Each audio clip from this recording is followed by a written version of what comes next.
De retour sur le plateau des 24 heures chrono de l'International, dans les locaux de TV5 Monde. Nous sommes à la 12e heure de direct et pour clôturer cette journée, direction l'Amérique centrale. Atterrissons sur l'isthme de Panama, situé entre la Colombie et le Costa Rica. Alors, si Panama est un petit pays par la taille, représentant 1/7 de la France avec 4 millions d'habitants, c'est aussi un pays au dynamisme économique fort. Sa capitale, Panama City, attire entreprises et investisseurs du monde entier, pour diverses raisons que l'on va développer au cours de cette émission. Donc, avec moi sur le plateau pour en discuter, Maître Lucius Smeïda. Bonsoir. Bonsoir. Vous êtes avocat. Votre cabinet s'appelle Lex International. Exact. Et il est implanté à Miami. Avocat international des affaires et de la fiscalité. Et vous êtes également l'auteur du livre Business Operations in Panama. Exact. Avec moi également Yann Teul, bonsoir. Bonsoir. Alors vous êtes chef de projet chez Alstom. Exact. Vous avez vécu à Panama et travaillé notamment à la construction du métro panaméen entre 2012 et 2014. Tout à fait. Et avec moi également Michel Samarine. Bonsoir. Bonsoir. Donc vous avez vécu à Panama entre 2006 et 2010. C'est ça. C'est ça. Une expérience divertissante et fabuleuse. Donc, avec nous également en direct sur Skype, Philippe Cazenave, ambassadeur de France au Panama. Monsieur l'ambassadeur, est-ce que vous nous entendez ? Bonsoir à tous, je vous entends très bien, oui, parfaitement. Bonsoir. Que pouvez-vous nous dire de la présence française à Panama ? Combien y a-t-il de Français ? Ah, ça, c'est une bonne question, je dirais une question récurrente au-delà du seul cas du Panama. La présence française est en phase de croissance, exactement comme la croissance de l'économie panaméenne. Il y a environ un petit peu moins de 2000 Français inscrits au registre consulaire, de l'ordre de 1800, ce qui correspond vraisemblablement à une présence réelle de l'ordre de 4000 Français. Mais ça, c'est un phénomène assez récent, assez nouveau. Depuis un phénomène qui date de quand ? Ça date de quelques années. Je discutais avec un de mes prédécesseurs, l'ambassadeur Pierre-Henri Guignard, qui est l'actuel secrétaire général de la COP21, qui est arrivé pour prendre son poste en 2008. Vous voyez, il y a environ 7-8 ans de cela, fin 2008, et qui me racontait qu'à son époque, il y avait 400 Français inscrits. Donc on peut considérer que vous avez eu un peu plus d'un quadruplement de la présence française en 7-8 ans. D'accord. Quel profil de personnes trouve-t-on sur place ? On trouve à peu près tous les types de profils. On trouve des Français qui viennent prendre leur retraite ici au Panama parce que les conditions d'accueil sont bonnes, le climat est favorable. On trouve des entrepreneurs individuels qui viennent ouvrir, qui un restaurant, qui un café, une crêperie ou un écologe. Et on trouve aussi, bien évidemment, beaucoup d'expatriés qui viennent travailler dans le secteur privé, soit à la faveur des gains d'appels d'offres sur les grands marchés publics d'équipements et d'infrastructures du Panama. Vous avez cité un collègue qui vient d'Alstom pour le développement du métro de Panama, c'est un exemple. Et aussi des entreprises qui, de manière un petit peu déconnectée avec le taux de croissance panaméen, viennent installer un siège régional ou une base arrière ici au Panama. Donc c'est le cas de Total, par exemple, de Sanofi, de L'Oréal. Donc on a un mix, on a une combinaison assez riche et assez diversifiée. On a tout type de profil, du retraité jusqu'au très actif, à titre personnel ou dans le cadre d'un grand groupe qui établit sa base régionale ici ou qui gagne des grands contrats d'équipement. Merci beaucoup, monsieur l'ambassadeur. On se retrouve après une courte pause pour parler du rôle régional de Panama au sein du territoire.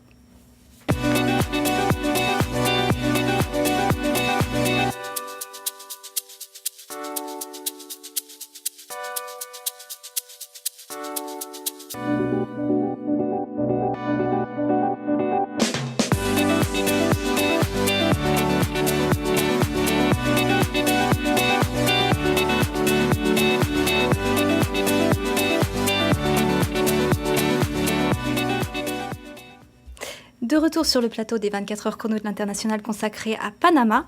Je rappelle que vous pouvez nous suivre sur les réseaux sociaux. Hashtag 24HChronoTV. Donc Panama, on l'a vu précédemment avec l'ambassadeur de France qui était avec nous en direct. C'est un pays qui attire de nombreux Français. Le chiffre est croissant. C'est l'une des raisons, et l'une des raisons de son attractivité, c'est que c'est un hub régional. C'est une véritable plaque tournante, Lucius Smeïda. Absolument. Historiquement, depuis la conquête espagnole, où les conquistadors ont cherché l'or des Incas et l'ont transporté à travers l'isthme, qui fait à peu près 100 kilomètres, et ont construit des routes par-dessus cet isthme. Le Panama joue un rôle très important important pour les Caraïbes et pour les pays de l'Amérique latine, ainsi que pour l'Europe. Oui, puisque l'or et l'argent étaient transférés vers l'Espagne. Exactement. Aujourd'hui, c'est une plateforme notamment du transport aérien. Yann Teul, qu'est-ce que vous pouvez nous en dire ? En effet, on a constaté que l'aéroport international, donc Tocumen International, est en train de se développer puisqu'ils sont en train de créer un nouveau terminal. Et Air France, qui est arrivé, qui a donc développé sa liaison France-Panama en novembre 2013, a développé sa fréquence puisque maintenant il y aura un vol tous les jours. Et en plus donc de Air France, d'Iberia et de KLM, il y a même Lufthansa qui va venir au Panama. Et donc tout ce hub, on pourra, grâce aussi à la ligne 2, comme on a vu qu'il faut amener tous ces gens plus rapidement et avec un moyen de transport sûr et propre dans la ville.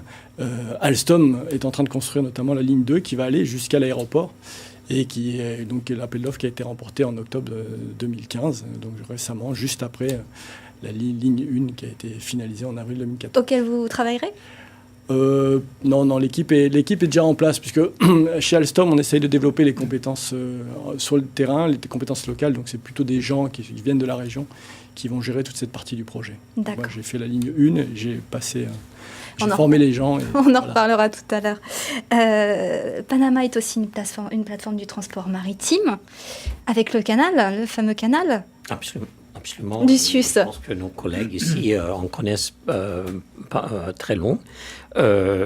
Depuis la création du canal jusqu'à nos jours, où on élargit ce canal pour accueillir les très grands fretteurs, les supertankers. Le canal est un centre de commerce international très, très important, non seulement pour le Panama, mais pour la Chine, pour les États-Unis, pour l'Europe, pour l'Amérique du Sud. C'est énorme et c'est un secteur très portant et très croissant de l'économie. Michel Samarine, quand vous étiez à Panama, vous avez pu voir un petit peu comment le canal fonctionnait ? Oui, c'est une merveilleuse machine, extrêmement bien gérée, très profitable pour le Panama et son économie. Et ça reste toujours un moment extrêmement magique de voir ces grands bateaux traverser le canal de Panama et son lac pour passer d'un océan à l'autre. C'est assez fabuleux. Ils ont par ailleurs aussi l'habitude d'organiser une course qui traverse le canal, la Coyeco Race, qui reste un moment exceptionnel, ce qui m'a donné l'opportunité de traverser moi-même les écluses. C'est un chef-d'œuvre. Des bateaux qui vont devenir de plus en plus gros. On aspire à plus de tonnage avec les constructions qui sont les plus gros du monde qui passeront actuellement. Enfin, on dit en l'année 2017, ça va être terminé et c'est incroyable. Ce sont des gens des bateaux de milliers de tonnes qui sont montés à peu près, je pense, 27 mètres d'un océan à l'autre et puis redescendus de l'autre côté. C'est absolument incroyable. Aujourd'hui, les écluses font 300 mètres de long. Et là, les nouvelles écluses vont faire 500 mètres de long, donc ce qui permettra comme le prix, c'est un prix au container pour les marchandises, donc ça permettra de faire une entrée d'argent. Souvenez-vous, s'il vous plaît, que c'était des ingénieurs français qui avaient commencé à construire ce canal, le premier canal. Ferdinand de Lesseps. Ferdinand de Lesseps. En quelle année ? Alors, on a fêté les 100 ans du canal en 2014, donc il a été inauguré en 1914. Oui, mais c'était 1905. C'était avant. Les travaux ont commencé en 1880. Ah. et ensuite, il y avait des maladies de par les moustiques tellement terribles que c'était seulement l'œuvre des Américains qui ont conquis la malaria et tout ça, et qui ont permis aux Américains de terminer ces travaux. Et les Français reviennent d'ailleurs dans les travaux, puisque Vinci... Alors, Vinci, actuellement, est en train de faire exactement un pont au niveau de Cologne. Donc là, ils sont je ne sais pas trop à quel avancement, mais il y a un pont qui est pour faciliter le passage au-dessus du canal. Donc un appel d'offres qui a été gagné, je crois, en 2014, les équipes... 2012. Pardon, 2012. Je vous en prie. C'est pas mon secteur. Et cette zone de Cologne, justement, qu'est-ce que c'est ? Alors, à Cologne, il y a une zone franche qui est en fait gros groupe d'énormes entrepôts où sont stockées les marchandises. Et donc en fait c'est tous les navires qui viennent de la partie atlantique qui déchargent leurs marchandises. Et après il y a donc le transport entre côté Atlantique, côté Pacifique se fait via la route. Il y a aussi une ligne de chemin de fer, une seule ligne qui la journée transporte les passagers et la nuit transporte les marchandises. D'accord. Et c'est une zone franc, donc on ne paie pas d'impôts tant que les opérations se fassent dans la zone. Et ça, c'est très important parce qu'il y a beaucoup d'entreprises qui transforment les marchandises et ils peuvent ne pas payer aucun impôt au Panama en utilisant cette zone. Alors justement, donc on voit que la canal est une activité qui est importante au Panama. Ce n'est pas la seule.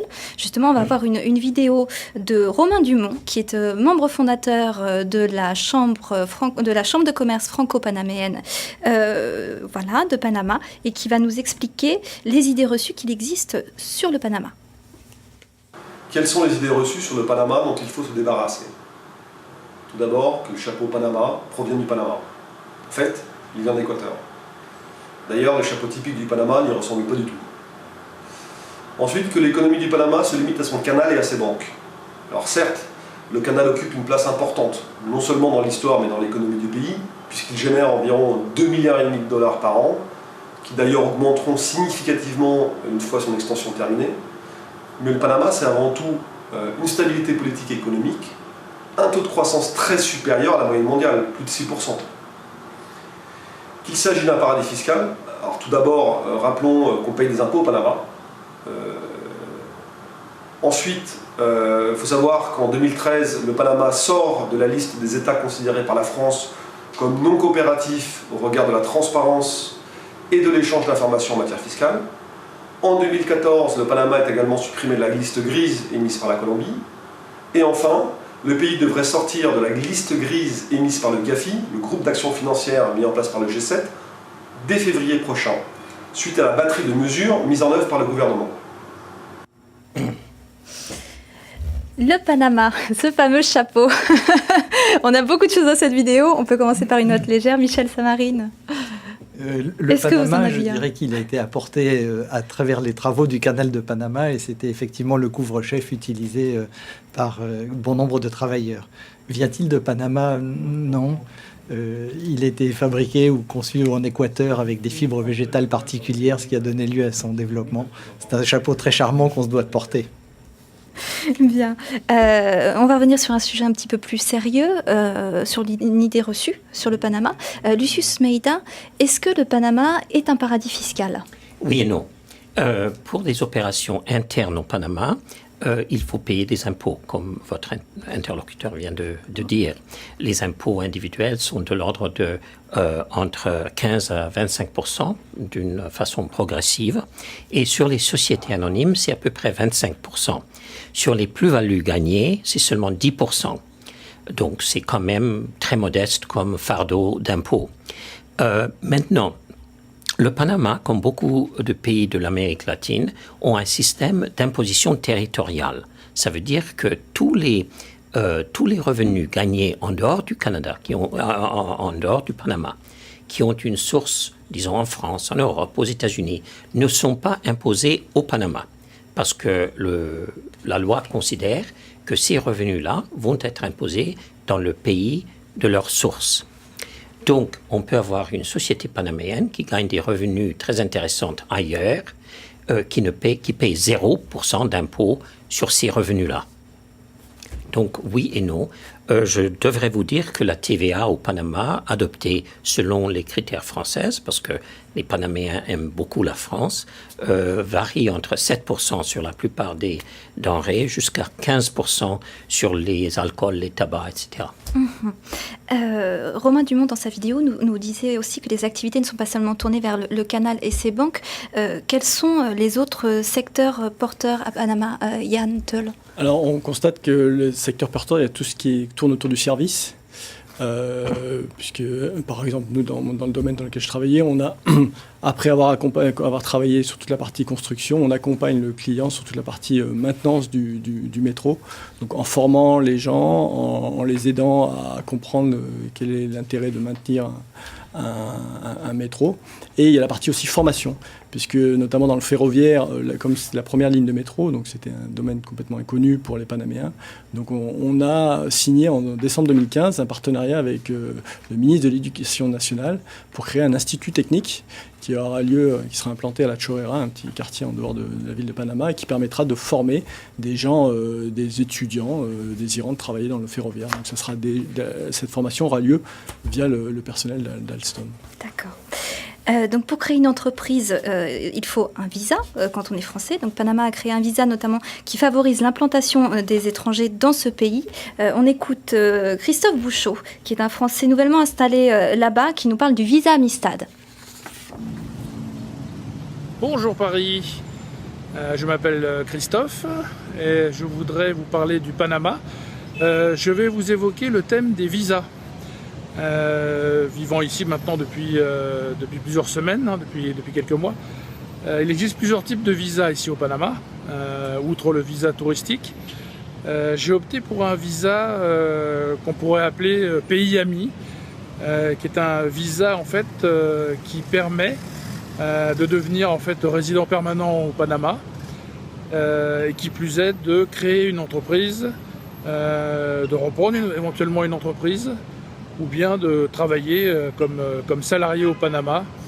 Donc voilà, donc c'est un visa qui est extrêmement intéressant, je pense, si on a décidé en tout cas de vivre au Panama pour plusieurs mois, voire plusieurs années. Voilà. Lucius Meijda, qu'est-ce que ce visa Amistad ? Le visa d'Amistad a été initié en 2012 par le président Martinelli et vise à peu près 50 pays, donc 22 les plus amis du Panama, y compris presque tous les pays de l'Europe, les États-Unis, le Canada et surtout la France. Ce visa permet à n'importe quel Français qui a un casier judiciaire correct, qui est en assez bonne santé, d'obtenir un visa de résidence permanente très rapidement et très facilement. Ça coûte très peu, $1,000 à peu près. Oui, justement, quels sont les avantages Et les grands avantages, c'est que n'importe qui peut obtenir ce visa si vous êtes ressortissant d'un tel pays. Maintenant, le Panama a beaucoup d'autres visas très intéressants, par exemple pour les retraités, pour les investisseurs. Mais est-ce que vous voulez savoir plus long sur le visa Amistad? Je vous en prie. D'accord. Donc, le visa Amistad permet aux entrepreneurs de venir, s'ils veulent établir une société qui n'arrive pas aux 300 000 $ d'investissement qu'il faut pour un visa d'investisseur.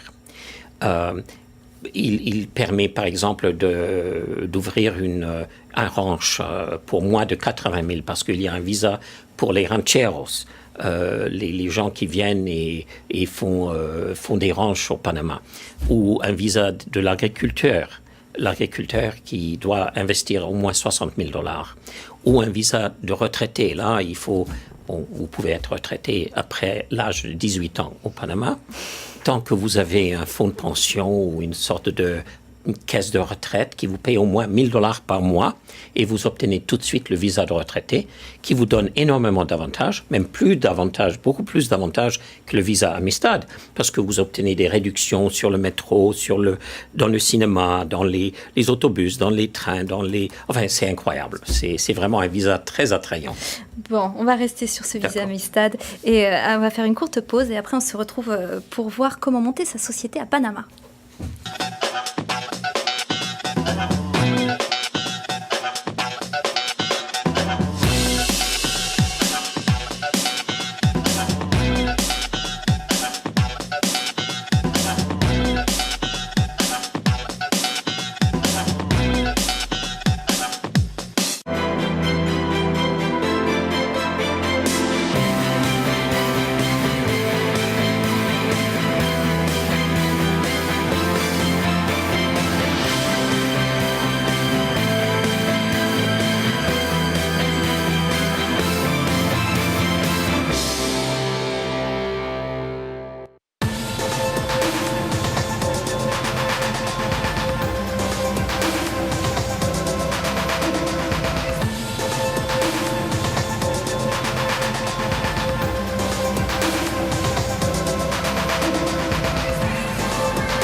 De retour sur le plateau des 24 heures chrono de l'International, consacré à Panama, avec moi Lucius Smeïda, avocat international, Yann Teul, chef de projet chez Alstom, et Michel Samarine, français ayant résidé au Panama. Lucius Smeïda, comment faire pour monter sa société à Panama quand on est français ? Je pense que la meilleure chose, c'est de commencer à planifier tôt, de consulter un bon avocat fiscaliste ici en France. Il y en a de très bonnes études qui font ce genre de travail. Et planifier pour non seulement la société, mais aussi le visa, les impôts, la vie familiale et tout dans un seul plan, une seule planification. Le Panama a énormément de variétés de sociétés parce qu'elle avait adopté les lois corporatives des États-Unis de Delaware. Elle a adopté le trust anglais et adapté cela au code civil. Elle a adopté les fondations familiales de la Suisse. Donc le Panama a adopté un peu les lois de partout. Et ça a créé quoi concrètement ? Et ça a créé une multiplicité, une gamme de choix pour les entreprises et pour les particuliers, pour les familles. Et il faut vraiment être un peu conseillé avant de prendre la décision de quelle forme adopter. Il y a des différences financières, il y a des différences de responsabilité et de différences fiscales, bien sûr. Quels sont les codes dans les affaires ? Comment réussir ? Je vais me tourner vers vous, Yann Teul et Michel Samarine. Pour réussir dans les affaires, quels sont je pense être bien connecté. Le réseau interprofessionnel est important. Le Panama est constitué autour d'un ensemble de familles qui connaissent très bien leur domaine d'activité. Et pour pouvoir se développer, il reste bien sûr important de s'identifier et de pouvoir travailler en bonne coopération et bonne intelligence. Travailler le réseau, vous êtes d'accord, Yann Teul ? Oui, travailler le réseau, faire participer le client au projet, lui montrer l'évolution, lui expliquer, faire des rencontres. Par exemple, sur le métro, on a très souvent invité le ministre, même le président est venu, M. Martinelli, pour inaugurer le premier lancement du premier train. Donc, discuter en permanence, partager avec lui les évolutions. Merci. Donc on va écouter maintenant les conseils et les mises en garde d'Emmanuel Besserf, qui est chef d'entreprise et qui est aussi membre fondateur de la Chambre de commerce franco-panaméenne. Donc pour un Français qui voudrait s'installer au Panama, déjà il faut déjà anticiper le choc culturel, c'est très différent, les choses peuvent prendre du temps, mais il faut être patient, il faut persévérer, il faut essayer véritablement de comprendre comment les gens fonctionnent ici. Donc on est toujours sur du rapport humain. Il ne faut pas venir avec les codes français et essayer de les implanter ici, ça ne va pas marcher. J'ai fait mes erreurs tout au début lorsqu'on est arrivé au Panama. Avec nos standards, nos procédures, ça ne marche pas. Il faut vraiment chercher l'adaptation, il faut chercher à s'adapter. Il faut parler avec les gens en espagnol, donc il faut aussi pratiquer la langue régulièrement et surtout prendre beaucoup d'informations auprès des gens qui sont déjà sur le pays. Donc, et là, vous allez rencontrer des associations, des personnes qui sont ici depuis très longtemps et les gens sont très ouverts, hein, donc vous n'allez pas avoir de problème pour commencer à communiquer. Donc vraiment le blocage essentiel et initial, ça va être prendre son temps de connaître le pays, de connaître les habitudes des gens, prendre de l'information auprès des gens qui sont déjà ici pour justement pas refaire les erreurs qu'eux ont déjà faites. Michel Samarine, il faut prendre son temps, nous dit Emmanuel Besserf. Oui, je crois que c'est une particularité qu'on retrouve dans la langue espagnole où on dit mañana. C'est une des particularités qu'on retrouve aussi demain. Mais demain, avec une notion du demain parfois un peu floue, les seuls engagements que j'ai réussi à retrouver de manière rigoureuse, c'était mañana pour la mañana, qui signifie demain pour demain matin. Donc là, on a un peu plus d'espoir en se disant ça va se passer probablement demain. Le temps. Yann, vous êtes d'accord ? Oui, c'est au niveau personnel. Je dirais que plusieurs fois, on s'est retrouvé dans la situation arrivant de France, un problème dans notre appartement, nécessité d'avoir un plombier. Le plombier n'avait pas les outils, arrivait en disant mañana, et puis le mañana, on attendait toute la journée. Et en fait, c'était le surlendemain qu'il venait réparer. Il faut s'adapter, il faut prendre le temps, et puis après tout se passe bien. Mais c'est vrai que, voilà. Lucius, il y a d'autres particularités du mode de vie panaméen ? Oui, il y en a beaucoup. C'est difficile à penser, mais je dirais que les Panaméens sont très ouverts à l'étranger. Ils adorent beaucoup la France et l'Europe. Ils ont un peu peur des Américains, mais ils respectent les Américains. Donc, beaucoup de monde parle anglais. Vous trouverez aussi des gens qui parlent français, allemand, russe. C'est intéressant que le Panama figurait sur la liste noire ou grise de certains pays, mais ça, c'est en train d'être complètement changé. Par exemple, en Russie, parce que la Russie voudrait avoir certains avantages de passage de leurs bateaux à travers le nouveau canal. Et je pense que c'est une sorte d'exemple pour d'autres pays aussi. Merci. On va revenir sur la lenteur. Ça passe aussi par la lenteur des déplacements. Et là, Yann, je me tourne vraiment vers vous, puisque vous avez participé à la construction de la ligne 1 du métro panaméen. Les embouteillages sont encore un peu l'un des points noirs de la ville.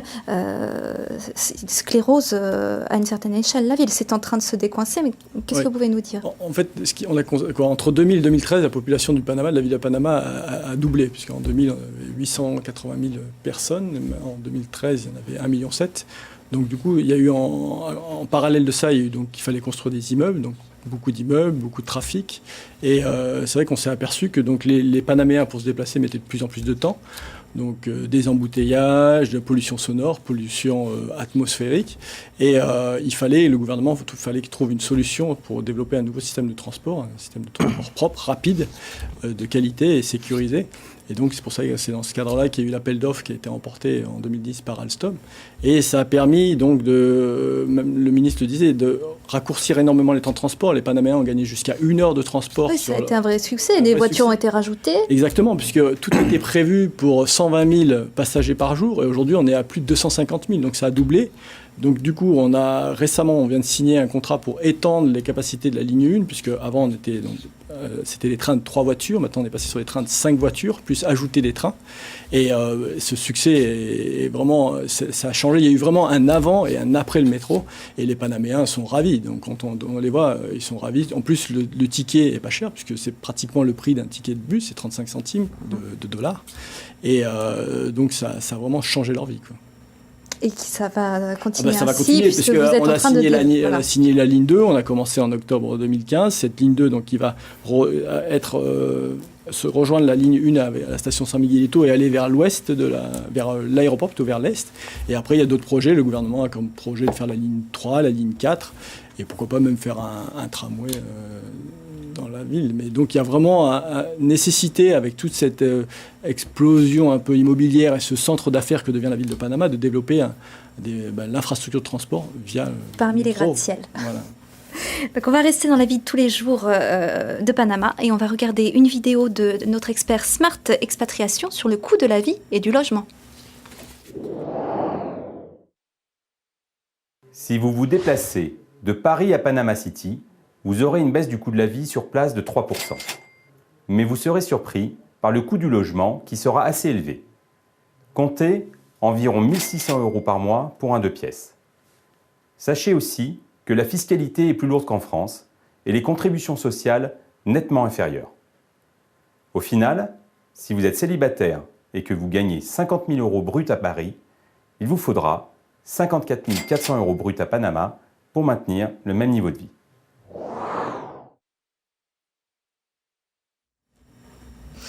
De retour sur le plateau des 24 heures chrono de l'International, je vous rappelle que vous pouvez nous suivre sur les réseaux sociaux, hashtag 24H chrono TV. On revient sur le coût de la vie et le coût du logement. Michel, à combien est-ce qu'on peut...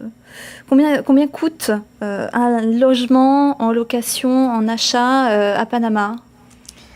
Les chiffres que je vais pouvoir vous proposer date de sont des chiffres, 2010, on pourra les comparer même avec 2006 quand on est arrivé. Je dirais que Panama est une ville dans laquelle une capitale du monde, dans laquelle il était possible d'acheter un bien avec un prix de départ de $1 500 au mètre carré, ce qui est extrêmement séduisant. Ces prix, bien sûr, ont suivi une certaine inflation, un développement extrême de la construction tout autour, à travers un nombre de gratte-ciel, vous l'avez mentionné tout à l'heure. Les prix, depuis, ont certainement continué d'évoluer. Oui, et Yann, les prix pour l'achat, maintenant, on retrouve certains... Si vous voulez aller dans les quartiers un peu connus, genre Punta Pacifica, où vous allez retrouver les grands buildings avec ce qu'on appelle l'ARA sociale très développée, tout ça. On va retomber sur des prix comme aux États-Unis avec des prix au mètre carré assez élevés. Ce sont des quartiers qui sont prisés par les Oui, Français. parce que c'est là où on retrouve toute la communauté expatriée, la riche bourgeoisie, les riches panaméens, tous ceux qui tiennent les commerces, les centres commerciaux. Après, plus vous éloignez du Pacifique et de la Balboa, plus vous allez trouver des logements à prix abordable. Dans quel quartier, par exemple ? Alors, si vous allez quel quartier juste derrière la Balboa, je ne me rappelle plus trop le quartier. La Casta. Ouais, la Casta. Après, il y a la Casco Viejo qui offre aussi des logements assez typiques, un peu cubains, qui a été tout rénové. Mais après, plus vous éloignez. Mais après, c'est vrai que la Balboa, ça offre une super vue sur le Pacifique. D'accord. Et pour la cherté de la vie, produits de consommation courante, Lucius ? Oui, il faut se souvenir que la monnaie panaméenne, le Balboa, par la loi, est équivalent au dollar américain. Et donc, l'économie panaméenne souffre et se jouit aussi des désavantages et avantages du dollar. Donc, tout est un peu plus cher parce qu'actuellement, le dollar monte assez rapidement. Mais ça dépend. Enfin, je vivais là lorsque j'écrivais mon livre, il y avait une quinzaine d'années. Mais ce n'était pas très cher à cette époque-là. Et si vous vous preniez bien, vous étiez bien conseillé avec d'excellents avocats, fiscalistes. Vous pourriez acheter des choses très bien dans le vieux. J'adore le Casco Viejo, c'est l'ancien centre de la ville qui était en train de restauration et c'est tout à fait espagnol, tout à fait où il y a tous les bars. C'est comme le quartier latin un peu, mais style espagnol, beaucoup moins cher. Donc, bien sûr, si vous voulez le moderne avec les grands bâtiments, moi, j'aime pas tellement le moderne. J'aime Paris, j'aime tout ce qui est un peu plus historique. Donc, recherchez dans le Casco Viejo, vous trouverez des choses moins chères. Bien sûr, il faut y mettre du sien, il faut rénover, il faut travailler, mais c'est beaucoup plus, de ma façon de penser, beaucoup plus joli. Merci Lucius. Dans les produits de consommation courante, Michel, vous avez des exemples concrets ? C'est le défaut des expatriés de vivre avec leur modèle d'origine.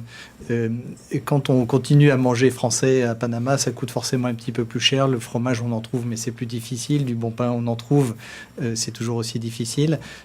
Mais bien sûr, si on mange comme les Panaméens, des choses très bonnes, très diverses, mais plus simples, on arrive à trouver effectivement un panier de la ménagère qui, à l'époque, je crois, était aux alentours de $200 par mois. Bien sûr, l'inflation est marquée et je pense que depuis, cette situation a évolué.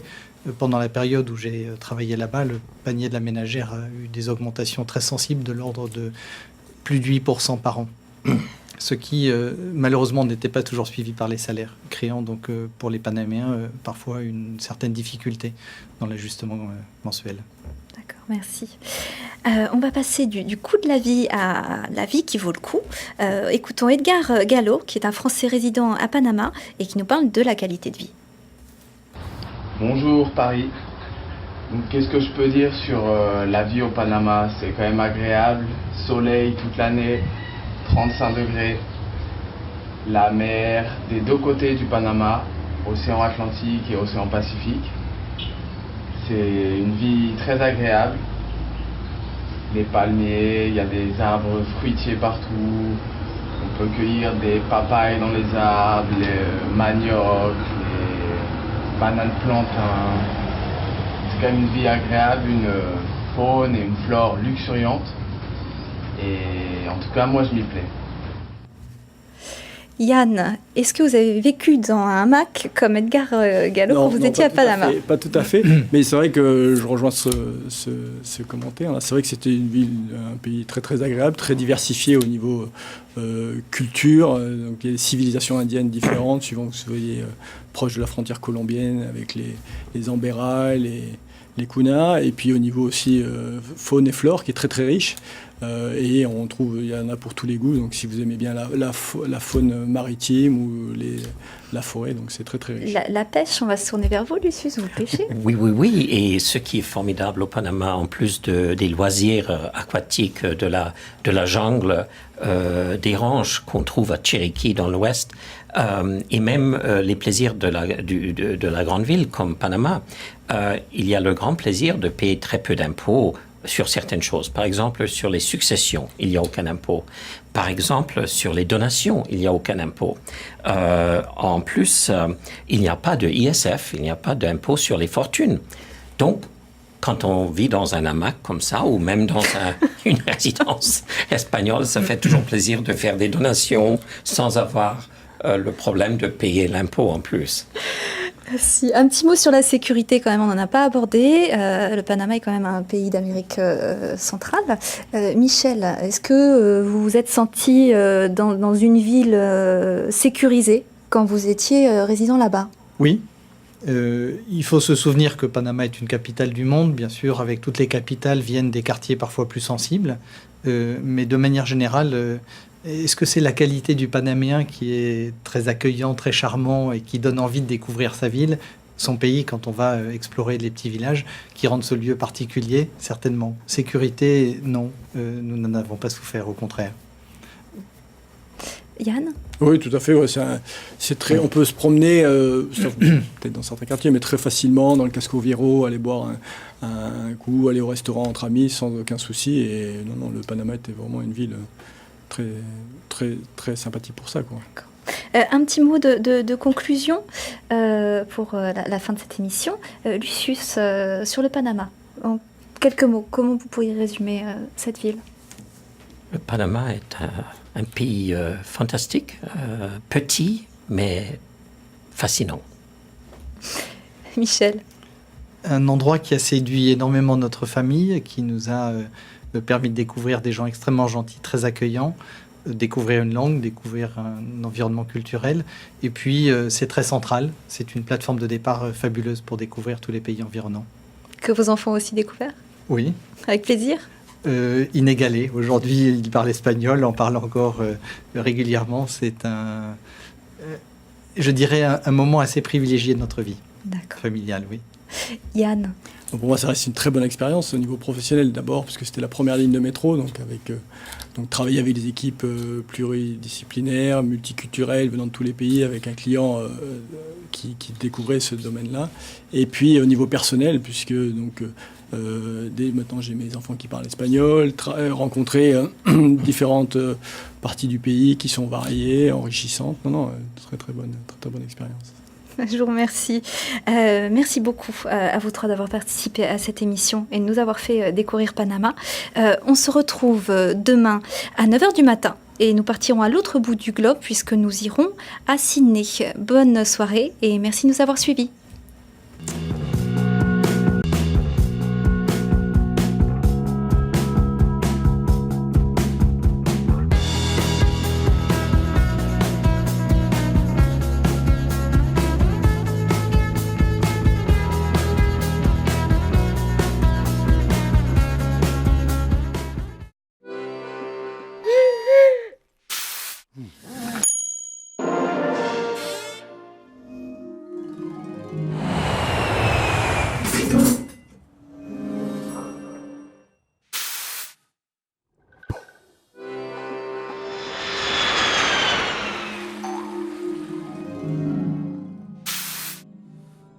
La CFE, votre sécurité sociale jusqu'au bout du monde.